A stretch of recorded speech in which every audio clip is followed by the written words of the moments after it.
합니다. 자, 1절 잠언의 저자가 나옵니다. 누가 썼는지. 다윗의 아들 이스라엘 왕 솔로몬의 잠언이라. 솔로몬이 썼다고 되어 있죠. 그렇게 시작을 합니다. 솔로몬 그러면 지혜의 왕이라고 하지만 솔로몬이 지혜를 어떻게 받았죠?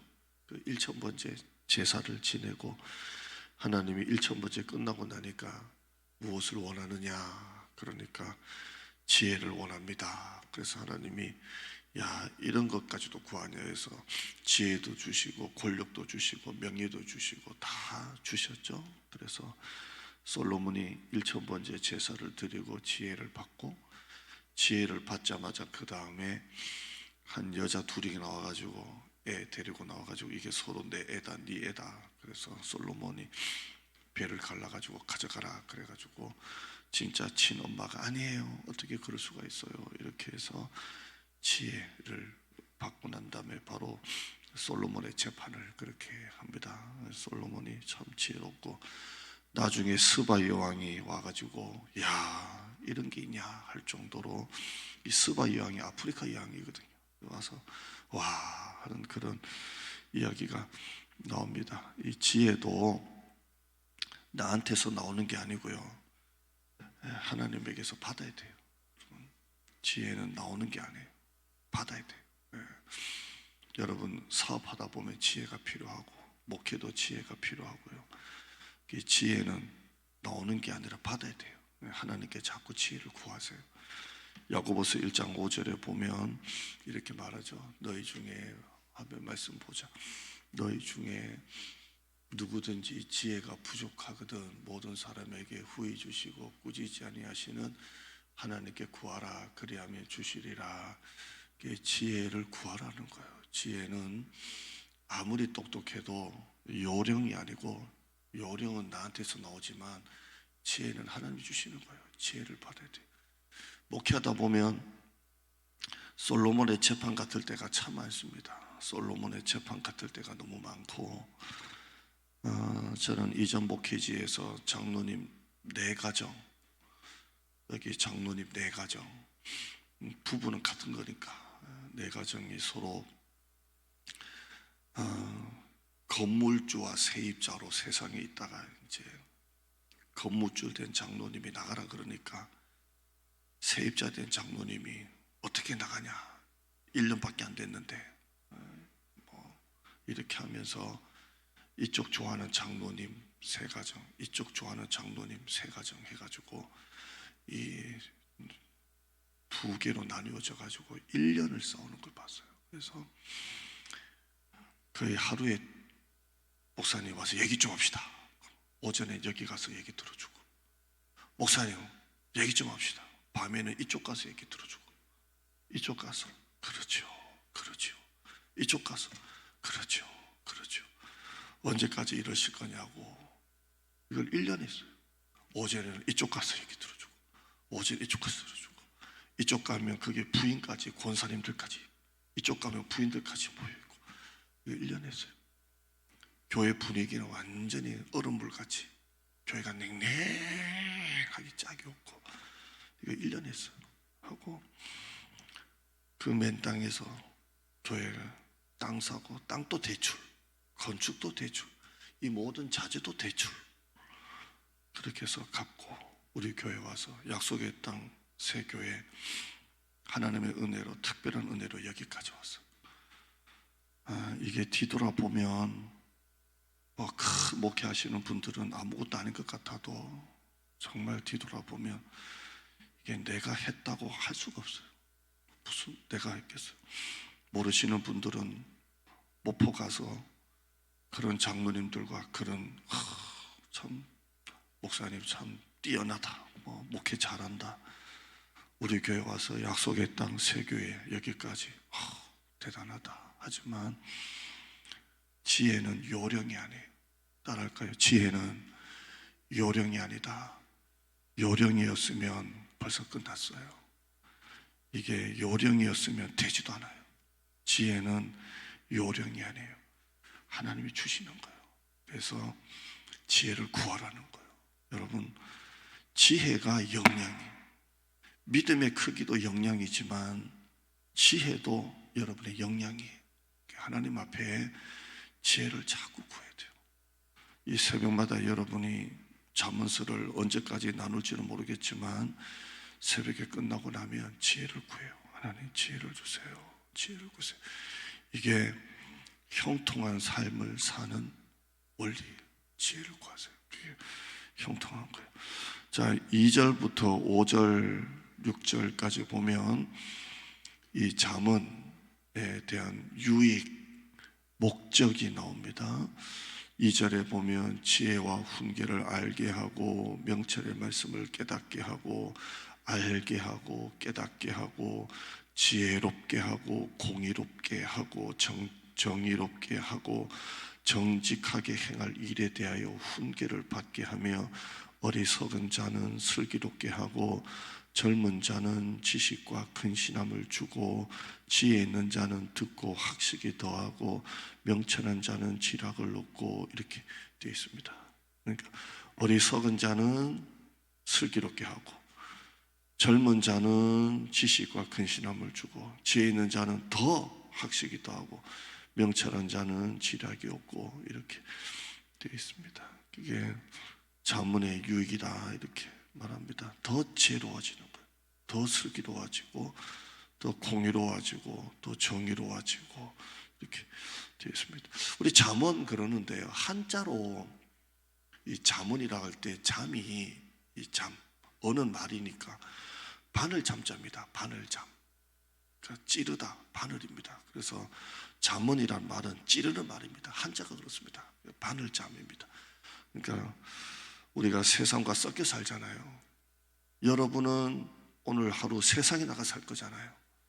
목사는 교회 안에서 살지만 여러분은 세상과 섞여 살잖아요. 안 믿는 사람들과 섞여서 치열하게 장사하고 치열하게 살잖아요. 그러다 보면 여러분이 세상과 섞여 살다 보면 여러분 또 무뎌질 수가 있어요. 그러잖아요. 세상 사람들이 다 믿는 사람이 아니잖아요. 그러면 거기서 장사하고 거기서 돈을 벌고 치열하게 살다 보면 여러분의 믿음이 그냥 무뎌질 수 있다고요. 근데 잠언이 뭐냐면 찌르는 거예요. 바르게 교훈과 책망과 바르게 함과 의로 교육하면서 나를 자꾸 자극시키는 게 잠언이에요. 그래서 세상과 섞여 살면서 세상 사람처럼 살지 않도록 계속 찌르는 게 잠언이에요. 여러분 오늘 새벽기도 통해서 오늘 하루 세상과 섞여 살 거 아니에요? 그러나 자꾸 하는 말씀을 찌르는 거예요. 하나님의 말씀은 골수를 찌른다 그랬잖아요. 골수를 찌른다고. 그래서 이게 참 잠언이에요. 어제 설교 중에 했던 거 한번 볼까요? 한번 목사님 화면 한번 봐요. 돈이 많은 거하고 잘 사는 건 틀리다 그랬죠. 잘 사는 거하고 돈이 많은 거하고는 틀린 거예요. 세상 사람은 돈이 많으면 잘 산다라고 하지만 우리는 돈이 많은 거하고 잘 사는 건 틀린 거예요. 그죠? 저는 너무 잘 살고 있어요. 저는 전 재산 하나도 없어요. 모아놓은 돈도 없고 정말 그냥 농담으로 하는 말이지만 교회에서 나가라 그러면 살 집도 없어요. 저는 아무것도 없어요. 제 명의는 제 차 하나 그냥 2007년짜리 제 차 하나밖에 아무것도 없어요. 아무것도 없어요. 그러나 나는 잘 살아요. 너무 감사하고 어제 사모하고도 감사하다 감사하기도 하고 난 너무 잘 살아요. 돈이 많은 거하고 잘 사는 건 달라요. 그죠? 아멘. 내 영혼이 은총 입어 중한 죄짐 벗고 보니 슬픔 많은 이 세상도 천국으로 화하도다. 할렐루야 찬양하세. 얼마나 좋아요. 그 다음에요. 그 다음 쫓아가지 말고 따라오게 하세요. 자꾸 돈 쫓아가고 사람 쫓아가지 말고 여러분이 하나님을 경외하면 다 되게 돼 있어요. 부동의 동자가 돼야지. 나는 가만히 있고 자꾸 붙어야 돼. 이게 다 역량이라니까요. 쫓아가지 말고 따라오게 하세요. 자꾸 쫓아가면 사람 눈치 보고 힘이 있는 사람한테는 잘 보이려고 하고 나보다 없는 사람한테는 전부 다 쫓아가지 말고 따라오게 하세요. 복 있는 사람 되세요. 복을 따라가지 말고. 아멘. 다 자문이에요. 그 다음 형통이라는 것은 잘 사는 게 아니에요. 바르게 믿는 삶이에요. 이게 형통이에요. 요셉이 바르게 믿으니까 하나님이 다 해주시잖아요. 요셉은 감옥에 갇혀도 형통하다 되어 있고요. 그랬어요. 그러니까 형들에게 팔려가도 성경은 형통하다 그랬어요. 형통은 잘 사는 게 아니에요. 바르게 믿는 삶이에요. 여러분, 바르게 믿다 보면 하나님이 다 붙여주세요. 역전의 은혜, 한방의 은혜, 대박의 은혜 그렇게 주시는 거예요. 제가 제 얘기했듯이 제 실력으로 어떻게 왔겠어요. 하나님이 다 그렇게 해서 지금 이 자리에 이 새벽기도 설 수가 있는 거예요. 바르게 믿길 바랍니다. 7절 한번 읽어보죠. 7절 오늘 좀 많이 나가보죠. 7절에 읽어봐요. 시작. 여호와를 경외하는 것이 지식의 근본이다. 미련한 자는 지혜와 훈계를 멸시하느니라. 여호와를 경외하는 것이 지식의 근본, 같은 의미입니다. 지혜의 근본입니다. 지혜의 근본이 뭡니까? 지혜의 본질이 뭡니까? 하나님을 경외하는 거예요. 하나님을 경외한다는 것은 하나님을 인정하고 하나님을 사랑하고 하나님을 존중하고, 이게 여호와를 경외하는 거예요. 하나님을 인정하고 하나님을 사랑하고 하나님을 인정하고. 그렇습니다. 화면 한번 보죠. 세 가지 사람이 있어요. 하나님이 없다, 무신론자. 내가 하나님이다, 모든 게 다 하나님입니다. 내가 하나님이다, 범신론자. 하나님이 나의 주인이시다, 유신론자입니다. 우리는 유신론자입니다. 하나님이 나의 주인이시다. 하나님을 인정하고 하나님을 사랑하고 하나님을 대우하고 하나님을 존중하고 하나님이 나의 로드십이다, 나의 주인이다. 이 유신론자입니다. 이 세 사람은 절대 같을 수가 없어요.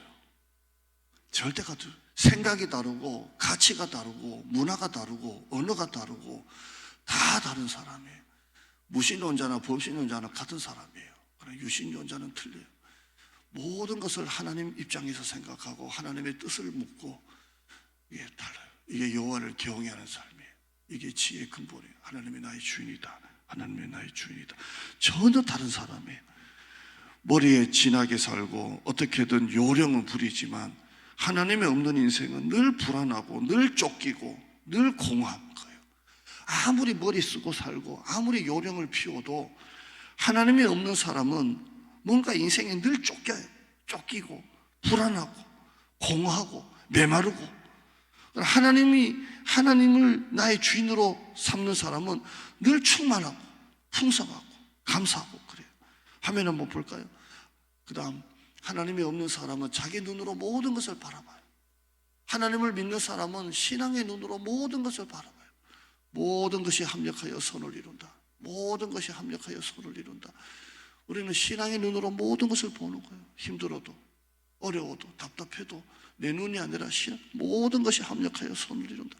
하나님은 지금 길 너머에도 일하고 계시고 하나님은 지금 또 새 길을 닦고 계시고 모든 것을 하나님의 눈으로 보는 것입니다. 그래서 그 다음 말씀 보면 나를 향한 하나님의 뜻은 어디 있을까? 내게 하나님이 원하시는 무엇일까? 항상 이것을 묻고 여기에 맞춰가고 여기에 초점을 맞추고 라디오 주파수를 맞추듯이 항상 내 입장이 아니라 내 생각이 아니라 내 머리가 아니라 항상 이 잔머리 요령이 아니라 나를 향한 하나님의 뜻은 무엇일까? 하나님이 원하시는 게 무엇일까? 그렇게 가는 거예요. 그 다음 보시면 참된 지혜자는 내 인생의 모든 것이 하나님에게서 온다는 사실을 알고 하나님의 주권을 인정하고 순종하는 사람, 이게 지혜예요. 여호와를 경외하는 것이 지혜잖아요. 내 인생의 모든 것이 하나님께 오고 그걸 인정하고 순종하고, 이게 정말 지혜죠. 머리 쓰는 사람, 정말 머리 진하게 사는 사람, 요령 부리는 사람은 늘 쫓기는 거예요. 항상 하나님께 맞추는 거예요. 그 다음 볼까요? 다 하나님의 것입니다. 다 하나님이 하십니다. 이 마음 가지고 오래 한번 살아봐요. 다 하나님의 것입니다. 다 하나님이 하십니다. 살아봐요. 오늘 설교 제목입니다. 그 다음 보시면 요령이 아니라 지혜로 살아가기를 바랍니다. 여러분, 우리 존재 깊은 곳에, 정말 우리 내면의 깊은 곳에 이 하나님을 깊이 경외하는 마음이 있기를 바랍니다. 우리의 내면 깊은 곳에 내가 주인이 아니라 진짜 하나님을 깊이 경외하는 그런 내면이 되는 여러분 되길 바랍니다. 기도하죠. 하나님 감사합니다. 우리 성도들이 올해 한 해 이 매일 잠언, 인생 잠언을 가지고 말씀을 나누는데 무신론자는 100% 아니고, 믿는다고 하면서도 내가 하나님이 될 때가 너무 많고, 자기 눈으로 모든 것을 해석하고 바라보고 자기가 주인이고 자기 마음에 들고 안 들고가 성경처럼 되어 있고, 모든 것이 하나님 중심으로 생각하고 판단하고 생각하고, 나를 향한 하나님의 뜻은 어디 있을까? 내게 하나님의 뜻은 원하시는 게 무엇일까? 내 인생의 모든 것, 사업도 출발부터 하나님에게서 온다는 사실을 알고 하나님을 인정하고 순종하고, 다 하나님의 것입니다. 다 하나님이 하십니다. 다 맡기고 올해 한 해 하나님을 경외하는 내 내면 깊은 곳에 하나님을 경외하고 살면 반드시 하나님은 역전의 대박이 은혜 우리에게 주십니다. 절대 교만하지 말고 불순종하지 말고 정말 예배를 최선을 다해서 드리고, 최선을 다해서 예배를 드리고, 하나님의 뜻을 자꾸 묻고, 조금 마음에 안 들고 기분 나쁘다고 내 감정대로 하지 말고 진짜 하나님의 뜻을 묻고 엎드리고 무릎 꿇고 순종하고, 목사님 말씀이라면 100% 순종하고, 예배를 하면 한 번도 빠지지 않겠다는 마음을 가지고 살고, 진짜 하나님 최선을 다해서 하나님을 섬기면 살아계신 하나님, 시퍼렇게 살아계신 하나님은 우리를 도와주실 줄 믿습니다. 그런 마음으로 올해 한 해 변하지 말고 충성하고 하나님을 깊이 경외하는 우리 성도들 되게 하여 주시옵소서. 내년에 일부 교사 예배부터 금요 기도회, 노방전도, 부장단 회의 하나하나 다 새로워집니다.